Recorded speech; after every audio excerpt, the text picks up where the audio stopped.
Guys പുറത്തൊക്കെ പോകുന്ന സമയത്ത് പ്രത്യേകിച്ച് ബീച്ച് സൈഡിലൊക്കെ പോകുന്ന സമയത്ത് നല്ല ചോളം വേകുന്നതിൻ്റെയും അതുപോലെ തന്നെ ബട്ടറിൻ്റെയൊക്കെ സ്മെല്ല് കിട്ടാറുണ്ട്. അപ്പോൾ അങ്ങനെ ഒരു സാധനം ഇഷ്ടമില്ലെങ്കിൽ പോലും ആ ഒരു സ്മെല്ലിൽ വാങ്ങി നമ്മളതൊക്കെ വാങ്ങിക്കഴിക്കും. അപ്പോൾ അങ്ങനെ ഒരു കിടക്കാച്ച സാധനം വീട്ടിൽ തന്നെ സിമ്പിളായിട്ട് ഉണ്ടാക്കിയാലോ.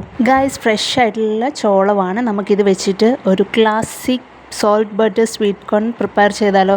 അപ്പോൾ ഞാനിത് അതിനായിട്ട് അത് കഴുകി വൃത്തിയാക്കി എടുത്തു. ഇഡ്ലിച്ചെമ്പിൽ വെച്ച് നമുക്ക് നന്നായി വേവിച്ചെടുക്കാം. അപ്പോൾ ഓൾമോസ്റ്റ് അത് കുക്കാവേണ്ട ടൈമായി.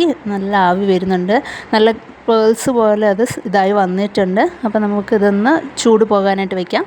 ചെറുതായിട്ടൊന്ന് ചൂട് പോയാൽ മതി. അപ്പോൾ ഇതൊരു ബൗളിലേക്ക് പാത്രത്തിലേക്ക് മാറ്റുന്നുണ്ട്.